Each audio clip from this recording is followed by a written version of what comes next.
Mix बार Yadav films Bhojpuri Sonu Chandel. यारवा के भुलाए नु देली गे पहिलिया मन पिया गे रनिया यारवा के भुलाए नु देली गे गेली ससुरावा गे रनिया यारवा के भुलाए नु देली गे गेली ससुरावा गे रनिया यारवा के भुलाए नु देली गे पहिलिया मन पियावा गे रनिया यारवा के भुलाए नु गइली गे पहिलिया मन पियावा गे रनिया यारवा के भुलाए नु देली गे यारवा के भुलाए नु देली गे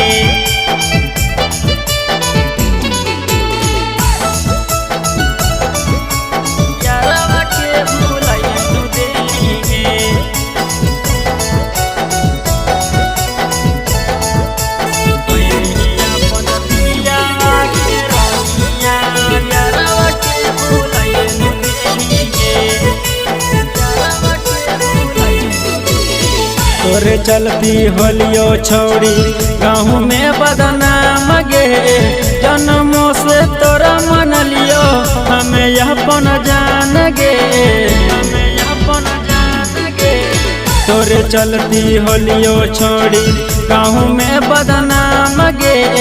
जन्मों से तोरा मन लियो हमें अपन जान गे गेली ससुरावा गे रनिया यारवा के भुलाए नु देली गे गेली ससुरावा गे रनिया यारवा के भुलाए नु देली गे पहिलिया अपन पियावा गे रनिया यारवा के भुलाए नु गइली गे पहिलिया अपन पियावा गे रनिया यारवा के भुलाए नु देली गे यारवा के भुलाए नु देली गे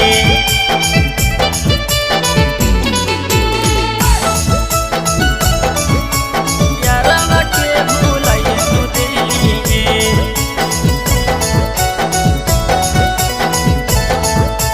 पहिलिया अपन पियावा गे रनिया यारवा के भुलाए नु देली गे यारवा के भुलाए नु देली गे खेल रहनी क्रिया कसम आशिक के संग गे कहनी की सातो जन्म छोड़बो ना हम गे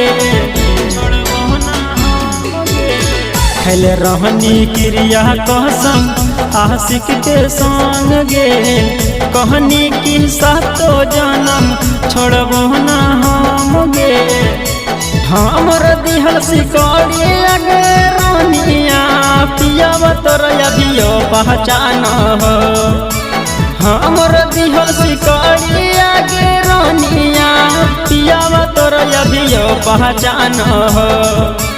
गइली ससुरावा गे रनिया यारवा के भुलाए नु देली गे पहिलिया अपन पियावा गे रनिया